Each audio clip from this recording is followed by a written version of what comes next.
Isang magandang umaga mga kabalen. Happy Friday po sa inyong lahat. Welcome ho sa inyong paboritong programa tuwing alas 10:15 ng umaga. Ito po ang CLTV 36 News Stream. Ako pong inyong lingkod, Justin Dizon, maghahatid po sa inyo ng balita't impormasyong makatotohanan, balita't impormasyong mapagkakatiwalaan, at balita't impormasyong may paggagamitan. Ito po ang pangako ng buong CLTV 36 News and Current Affairs sa atin hong halos 2 million followers sa social media, 1.8 million plus sa atin hong Facebook main, at syempre yung ating YouTube channel. Meron din tayong TikTok. Maraming salamat dun sa mga nag-engage, nagla-like at yung mga nakikipag-chat, nakikipagkwentuhan sa ating TikTok account. At syempre nandyan, napapanood nyo madalas dyan yung GG, yung mga pinapasyalan, mga pinupuntahan nitong ating kasamang si Angelica Cara at Jasmine Cunanan. At nagtataka ako, kailan kaya nila ako iimbitahan sa GG? Kailan kaya ako makakasama doon sa mga kanilang food trip at talaga namang masaya. Kasi ang dami pong pwedeng puntahan talaga dito sa Pampanga. Pampanga pa lang yan, hindi pa sila lumalabas. Abangan pa ninyo. Pag nakarating pa sila sa ibang mga lalawigan ng Central Luzon, ay nako naman, excited ako. Sana isama niyo ako pag nag-surfing sa Aurora, yung GG team. Pwede ba? Pwede pa i-request yun. Pagpapaalam ko yan kay Sir Billy. Ayan. Oo. Ayan. Nakita ko nung isang araw, kumakain sila at saka gumagawa sila ng paso. Tapos yung may kinakain nila na mga cakes. Basta may masarap na cake silang kinain na, ay nako, bigla tuloy ako nag-crave. Ayan. So, ito mga kabalan, yung mga programa natin dito sa CLTV 36. Napapanood ho yan sa iba't ibang platform sa social media. Siyempre, yung balita natin. At yung so to speak, napapanood din. Meron din sa Spotify. At naka-upload din yan sa ating YouTube.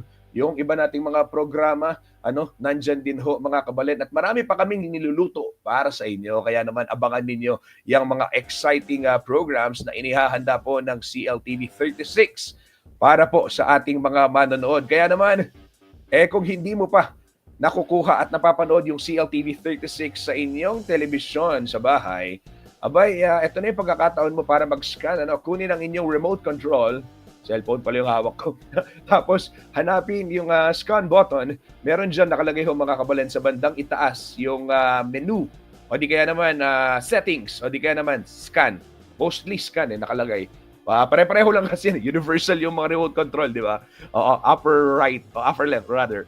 So may scan dyan, pindutin nyo lang po, auto scan, lalabas ho sa inyong television ng CLTV 36. At kung hindi naman na makuha, pwede ho kayong magmensahe, magpadala ng PM, mag-PM dito sa ating page, di kaya naman mag-comment lang at sa mga ilan sa ating mga post at idudulog natin yan sa ating tech team para matulungan kayo at mabigyan kayo ng specific instruction kaugnay ho ng pagpaprogram ng CLTV 36 sa inyong telebisyon. At napapanood tayo nationwide, Signal Channel 115, Air Cable Converge Channel 71, sa Central Luzon sa ating 37 cable partners at Free TV Channel 36 syempre. Ito mga kabalen, araw ho ng Biyernes, Friday the 13th. Ayan, maraming mga pamahiin. Pabayaan na lang natin na banggitin yung mga pamahiin. Silipin muna natin yung sitwasyon ho ng trapiko sa malaking bahagi ng siyudad San Fernando, Pampanga. Real-time traffic monitoring muna tayo via Siposco. Ito po yung sitwasyon ng trapiko sa siyudad San Fernando ngayon pong 10:21 ng umaga, araw ho ng Biyernes. Ito mga kabalen, yun hong sa may pinakataas muna tayo, upper row, ika nga, Yan ho'y, yung dalawang nasa kaliwa, yan po ay sa may Del Rosario traffic light. As you can see, maayos, orderly ang traffic situation dyan as we speak. Of course, may traffic light, dyan lang yung build up, pero generally okay. Same scenario ho dyan sa pagdating ng Sakop, Maimpis, yung may road construction, fast moving, at diretso ang andar ng mga sasakyan. Pagdating naman ho dito sa second row, yung gitnang mga boxes, yan. Yun ho nasa kaliwa, Dolores, sa may Villa Barosa, at fast moving. Pero, may build up na mararanasan at bahagyang pagbabagal ng trapiko dyan ho sa may area ng JBL hanggang Phuket ang Makabakle. Dito ho sa may Saint Dominic, Saint Dominic Corinthian. Oo, sa may Good Shepherd. Atin pong light to moderate trafficking area. And then dito naman sa pinakababa, yung pinakababang row, yan ho'y sa downtown City Hall area. Ayan. Orderly ang traffic situation. Pagdating natin sa may palengke pa rin ito, no? Kita pong kagulutan. Wait, ang ketang Chowking, ana. Wow. Ang Mirabes kanito. Nino kaya kayo yung Menalbes sine kayong Mirabes? First time kong Menalbes sine. Mirabes. Zorro. First time. Wow. Menalbe ako rin Edros kanita. O natang may ka-relate ka na ako, pwede ko pong mag-comment, kabalen. Dito pong Menalbes sine kayong Mirabes ken. Po kayong Edros. Yan, ha? Balo na kayo. Balo na kayo, edad. O kasi edad na kayo, eh. Okay, tang Zorro. Jurassic Park, nila ba kayo? Pong, nano na ita? Pearl Harbor, yan. Ilben kaya King Edros yan. Ay, King Mirabes yan, no? Mag-comment si Isaac Manluta, Kampoy Nathaniel, Evangelista, shout out. Siguro may ragul kayo rin King Mirabes ne. Jerson Basa, bakit alikula babasa rin? Wait lang parang may something. Hindi ko na babasa yung comment eh.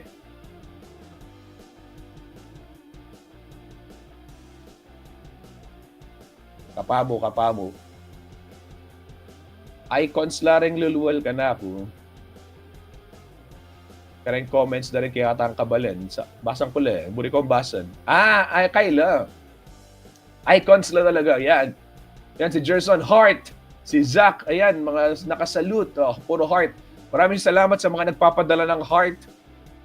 Ayaw lumabas dito sa stream ko. Ayan. Nakabox lang sila. Pero yan. Maraming salamat. O sabi ni Charlize. Tagalog lang po please. Ay naku Charlize. Siyempre, pakisabihan ko lang po rin ang kanakong kabalen, kaya Pampanga. Pero tatagalugin ko rin yan, Charlize, oo. Pero siyempre, hindi po kasi para kareng Kerakalan, kareng Kamampangan, but of course, para din sa ating mga kababayan. Yan. Ikaw ba, Charlize, nakanood ka sa Mirabes? Mekael Be ka. Mekael Be, nakanood. Yan, King sa Mirabes. Mirabes. Ay, palang kababakan dito. Basta yun, nakanood ka ba ng sine sa Mirabes? Ayan. O sa Edros. Sige po, wala naman dyan sa may syudad ng San Fernando, Pampanga. Silipin naman natin ang sitwasyon ng trapiko dito naman sa ilang bahagi po ng North Luzon Expressway. Real-time traffic monitoring muna tayo via NLEX Corporation.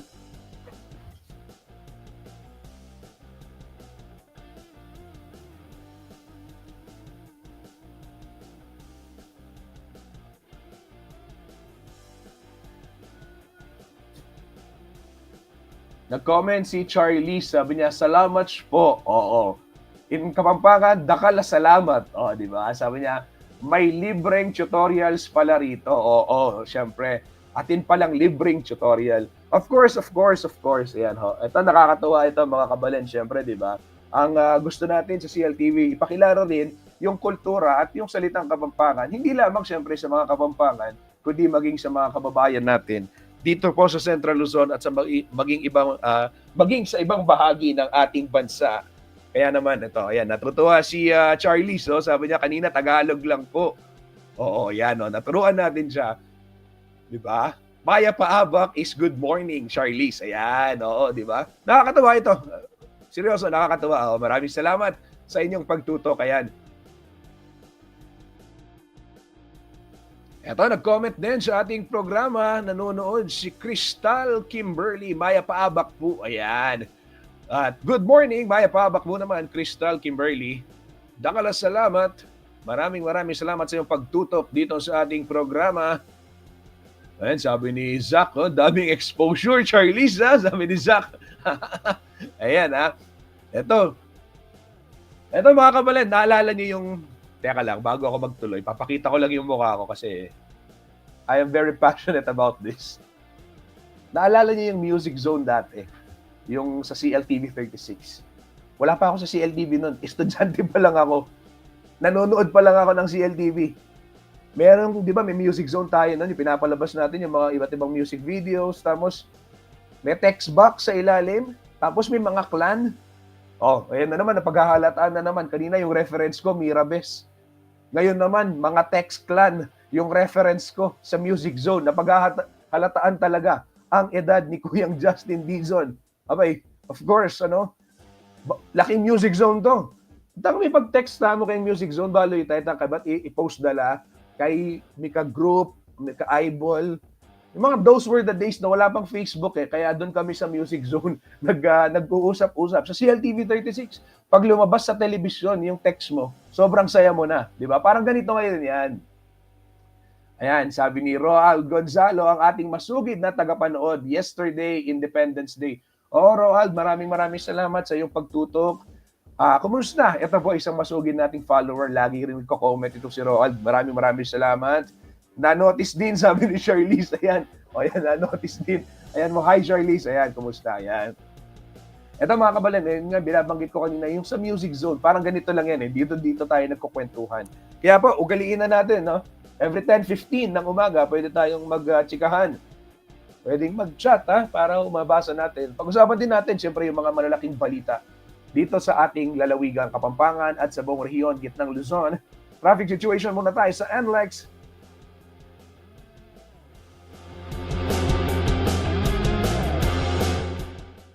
Ito mga kabalan, para sa lahat ng mga uuwi ngayon sa Central and North Luzon, paghandaan siyempre yung dagsa ng mga sasakyan because it's a weekend. But right now, ito ho yung real-time traffic monitoring natin via NLEX Corporation. Dito ho sa may area ng Balintawak ay wala pang masyadong pila sa Toll Plaza. Doon naman sa mga approaching ng Metro Manila, fast-moving din ang mga sasakyan. We go to Mapulang Lupa, Valenzuela. Dito ho mga kabalan, magkabilang linya. Mas maraming nakikita natin sa ating screen. Yan ho yung nasa gitnang box. Dito ho sa Mapulang Lupa, Valenzuela, yung mga patungong Metro Manila, mas marami ho yung mga sasakyan as compared to those who are northbound. Expect niyo yung bahagyang pagbabagal kung nasa may Valenzuela area na kayo, and if you are headed towards Metro dyan sa may Maynila, sa Balintawak. Sa Mindanao Toll Plaza, maluwag ho ang sitwasyon ng kalsada.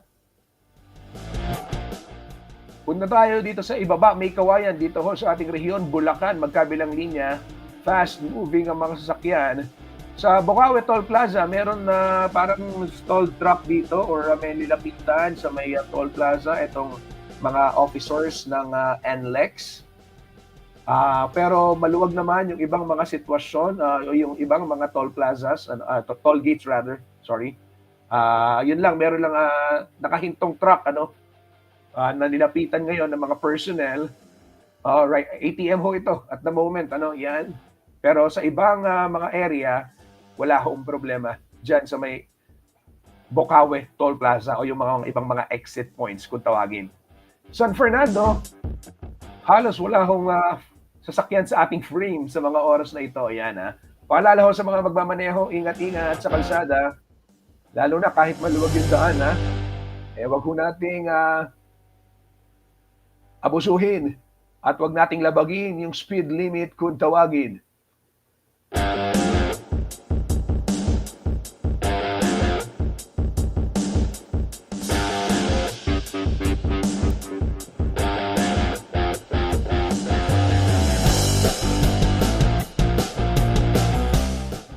Ito, atin niya pong commenting kaya katamong kabalen ay Mario Singson. Balik tayo kining San Fernando traffic na.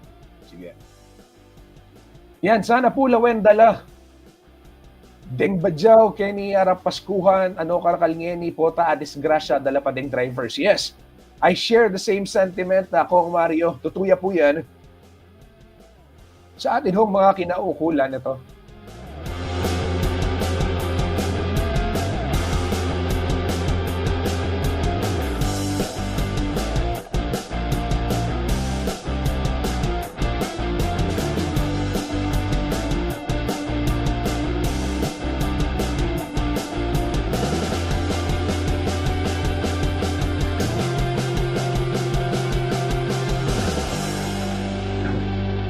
Eto totoo 'to, ako din, Madalas din ho akong nadaraan diyan sa Paskuhan lalo na 'pag lalabas ka ng, SCTEX ng, NLEX exit ano, yung, if you are, coming from Mexico or Angeles or Dao, 'di ba? If you're coming from north, tapos headed south, yung lalabas ka ng, San Fernando Interchange, pagliko mo makikita mo dun yung mga kapatid nating Badjao, marami-rami ano, at, nandun ho sila. Minsan may mga bata pa, nai-report na natin ito once.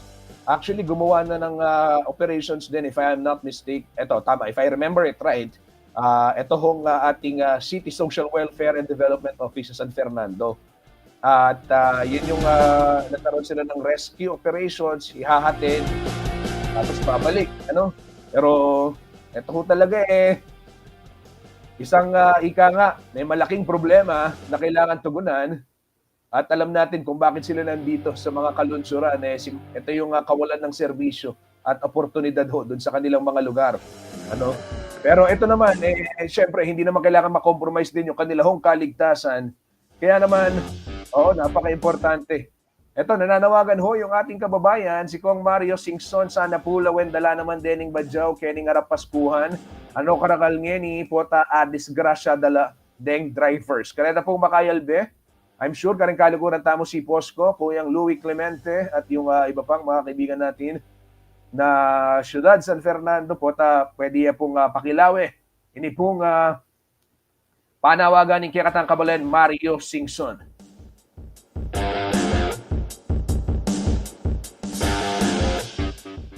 Samantala, eto mga kabalen, alamin naman natin yung, magiging lagay ng panahon ngayon pong weekend. Narito po ang, latest weather update mula po sa DOST Pag-asa.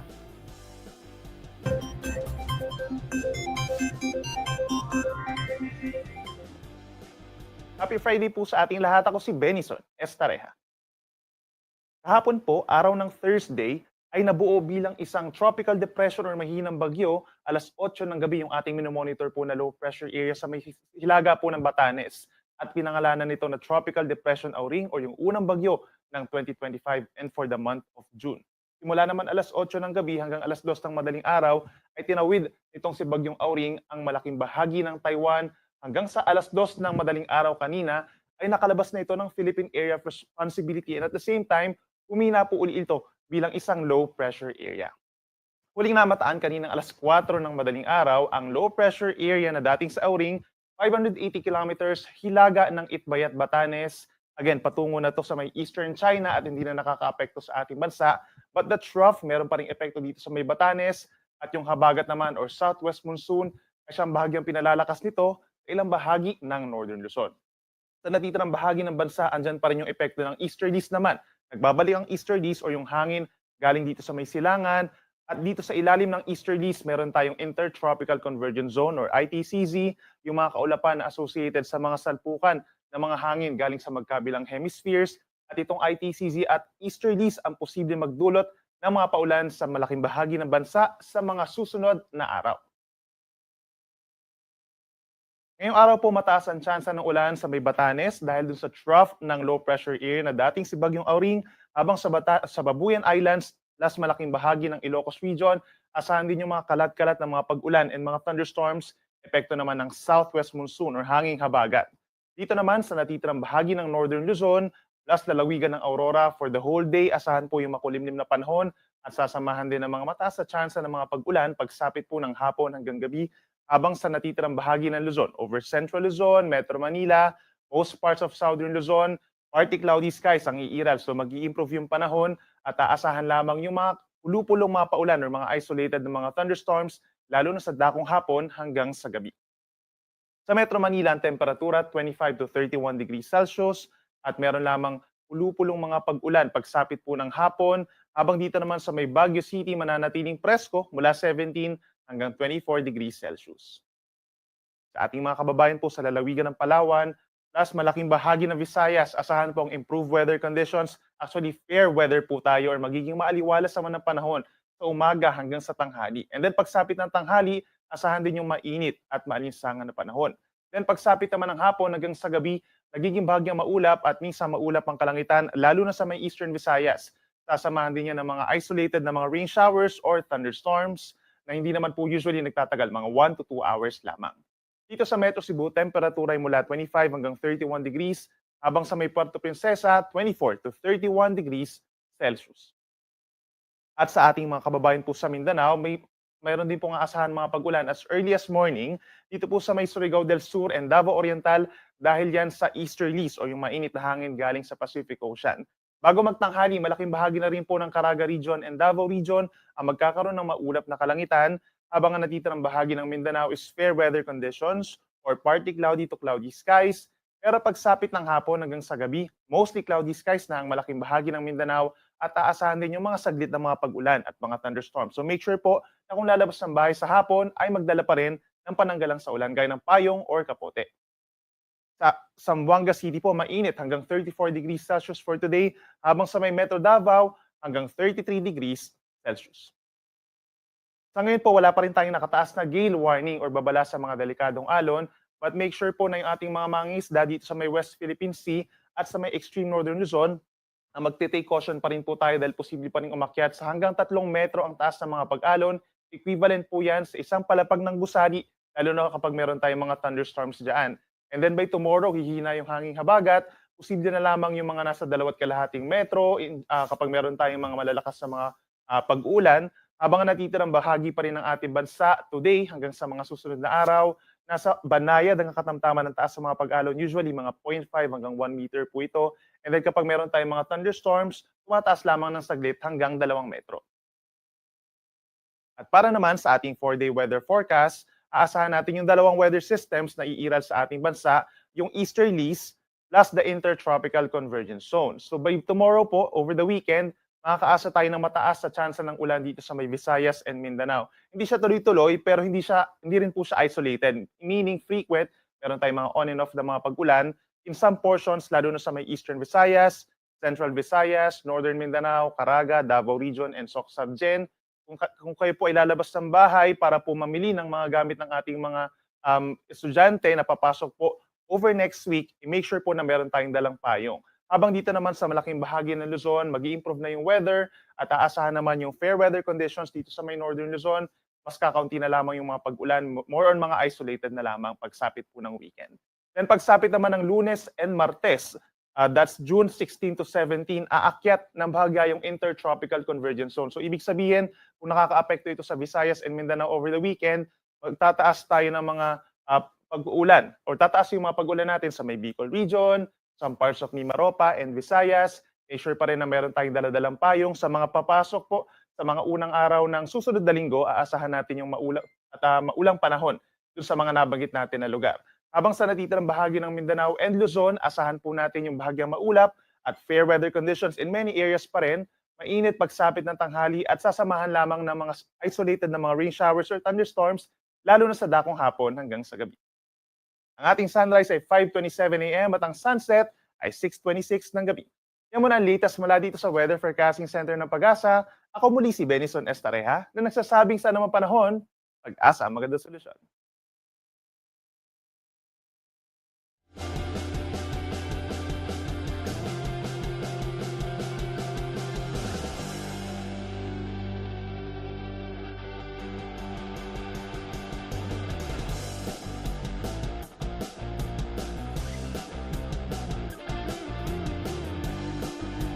Ito ho mga kabalen, public service announcement muna. Pero bago tayo mag-public service announcement, idiretso ko lamang kasi kung kayo'y naghahanap ng masarap na makakainan, eto, si Kuyang Jody Mercado ang inyong makakasama. At Kuyang Jody, eto, nasan ka ba?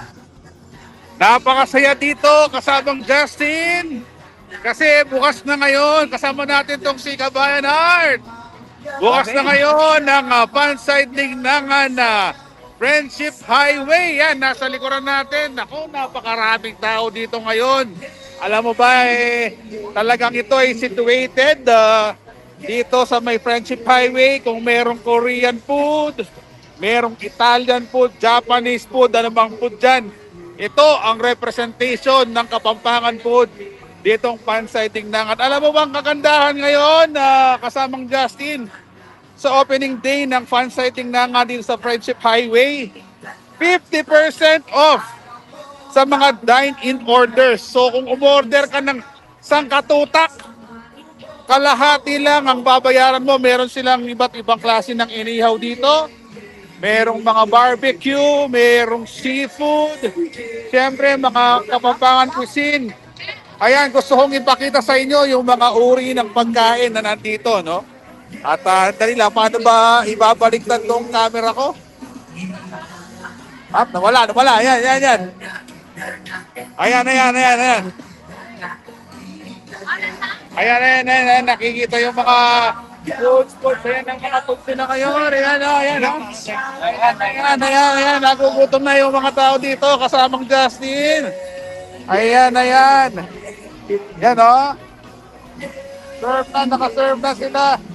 Siguro naiingit ka kasamang Justin. Ang mas magandang gawin mo, magpunta ka na lang din dito sa may Pansay Tingnan Friendship Highway. Alam ko, more than 20 branches na ito. At umabot na rin sila hanggang sa Cavite. At ngayong araw na ito, bukas na nga ang Pansay Tingnan Friendship Highway branch. So sa mga kabayan natin na nanonood ngayon, 50% off on all dine-in items sa may Pansay Tingnan Friendship Highway. Kaya samantalahin nyo na. Punta na rito at let's go. Busog na, magpakabusog tayo. Let's go!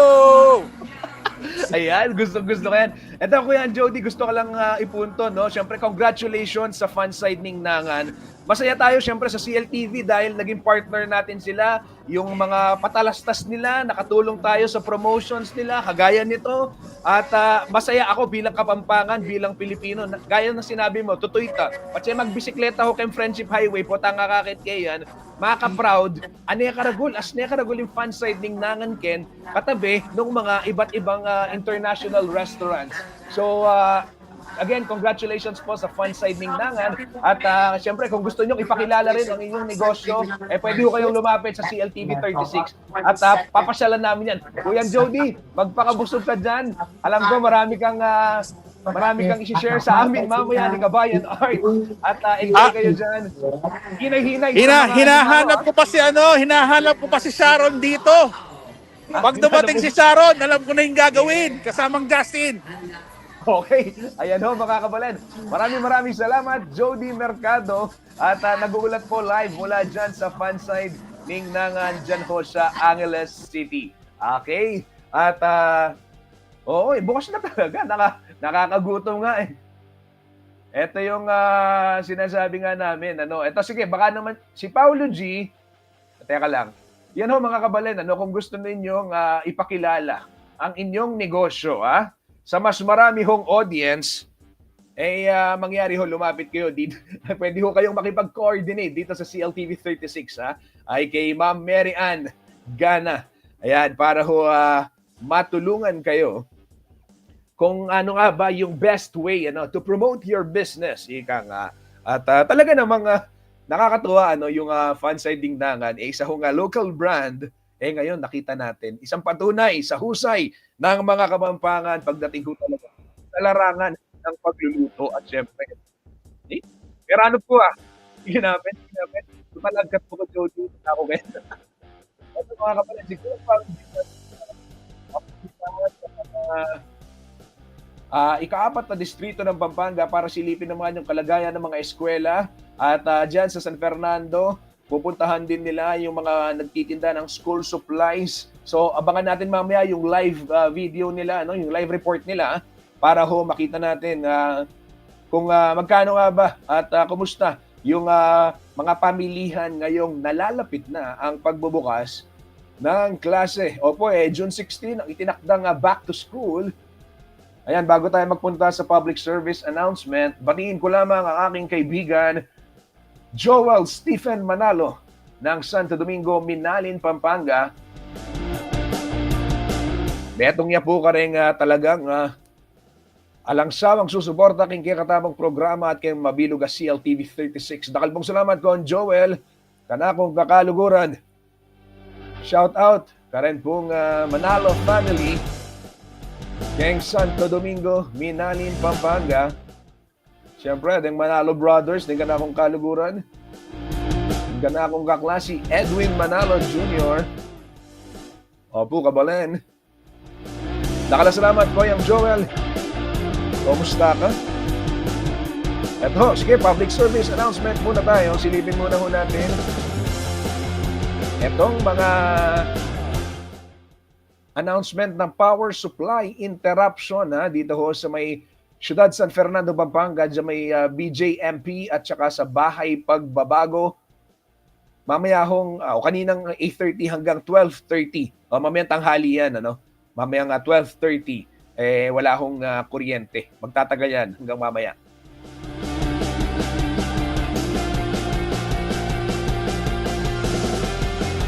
Apektado rin ang nasabing brownout ito hong portion ng St. Augustine Village sa may San Fernando hanggang 12:30 p.m. Pati ho yung Mirada 2 dyan sa San Fernando hanggang 12:30 p.m. Affected din ng power interruption. Wala rin hong kuryente mamayang 1:00 ng hapon hanggang 4:00 ng hapon sa ilang bahagi po ng De La Paz Sur sa Siyudad San Fernando, Pampanga dahil magsasagawa ng pagsasaayos ng transformer. Yan kapabaluan ho kareng Ken De La Paz, kareng Kabalenta mo, 1 p.m. to 4 p.m. ang brownout po dyan. Ito naman, water supply interruption naman tayo. 1:00 ng hapon hanggang 4:30 mamaya dyan sa Barangay Del Carmen at Santa Rita, Lubao, Pampanga. Mawawalan ho ng supply ng tubig dahil sa gagawing flushing activity ng Prime Water.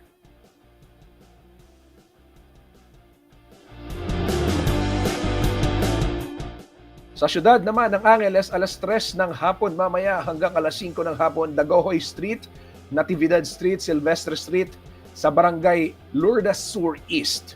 Wala rin hong tubig.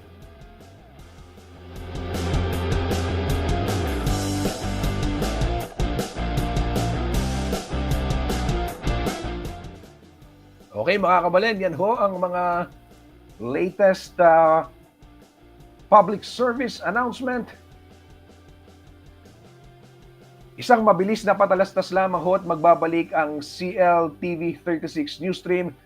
Silipin natin yung mga malaking balita pa sa lalawigan ng Pampanga at sa buong Central Luzon. Huwag ho kayong aalis at kami po ay magbabalik.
Babalik po ang CLTV 36 News Stream. Ito kabalan gaya ho ng ating nabanggit, sa June 16, inaasahan na po yung pagsisimula o yung pagbubukas ng school year 2025-2026 at marami ho sa ating mga mag-aaral sa buong bansa, ang magbabalik eskwela.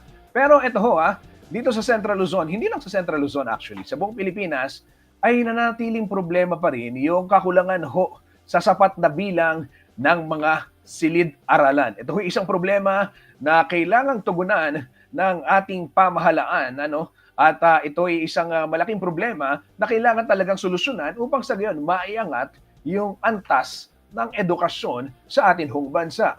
Siyempre, mahirap mag-aral ng lessons, di ba? Kung kayo ho ay nasa hindi komportableng lugar. Kaya nga ho nagsususpende ng mga klase dahil sa sobrang init, siksikan yung mga estudyante. At ito ho, merong isang kwento ang ating kasamang si Lizen Morton ba to? Si Ashley. Ito, basta inihanda ng CLTV 36. Ito pong isang report kung saan nananatiling problema ho yung classroom shortage. At sinilip ho namin kung ano yung sitwasyon sa mga paaralan at ano yung ginagawa ng mga guro, syempre. Para ho ito, talagang masolusyonan para itong problema sa mga paaralan ay kanila hong malutas. Narito po ang ulat. Panoorin po natin mga kapatid. Taunang araw ng Brigada Eskwela ngayong Lunes, June 9, nagtulong-tulong ang mga guro, estudyante, magulang at iba pang volunteers upang ihanda ang paaralang ito para sa pagpasok ng mga mag-aaral. Bagamat malapit sa ilog ang Santa Monica Elementary School sa Sasmuan, Pampanga, hindi naman na umano binabaha ang eskwelahan, buhat ng maitaas sa kanilang kalsada. Tahanan sa higit 380 na estudyante ang naturang paaralan at inaasahan umanong tataas pa ito sa nalalapit na pasukan. Kaya naman malaking hamon para sa paaralan ang kakulangan sa mga silid.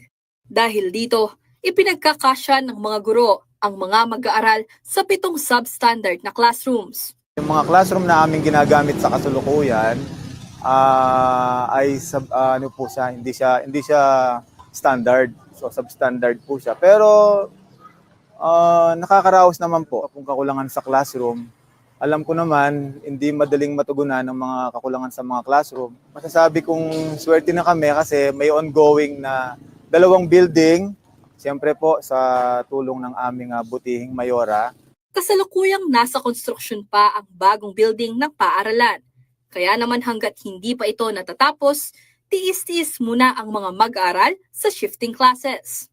Isa lamang ang Santa Monica Elementary School sa bayan ng Sasmuan, Pampanga, sa maraming paaralan sa buong Central Luzon na may classroom shortage o kulang ang bilang ng mga silid-aralan. Batay sa datos ng Department of Education Region 3 noong 2024, tinatayang nasa mahigit 13,000 ang backlog sa classroom ng mga paaralan sa Central Luzon. Samantala, matatandaang marami ang nabahala sa resulta ng pag-aaral ng Philippine Statistics Authority o PSA ukol sa literacy, education at mass media.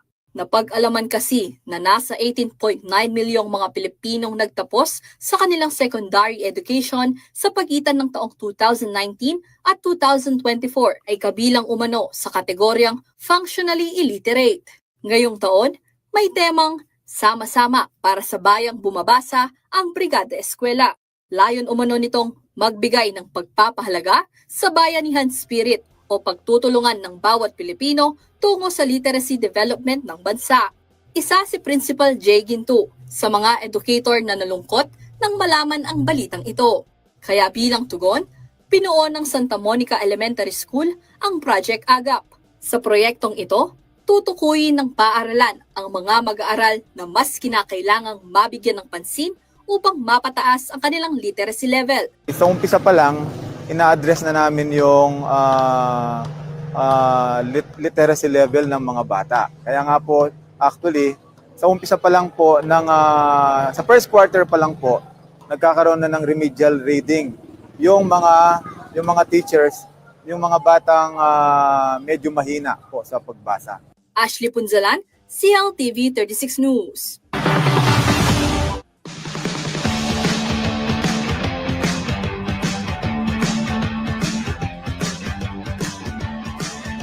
ho mga kabalen, ang ulat ni Ashley Punsalan kaugnay ho nitong ito ngang ginagawang remedial yung pagturo sa mga bata para higit ho silang matutong bumasa. Talaga namang napakahalaga na gabayan talaga. At nakikita natin yung efforts ng ating mga guro, syempre lalong-lalo na kagaya ni Sir Jay Ginto, na kumbaga nagiging matapat lang na sila mismo nagsasabi substandard yung mga classroom na ginagamit.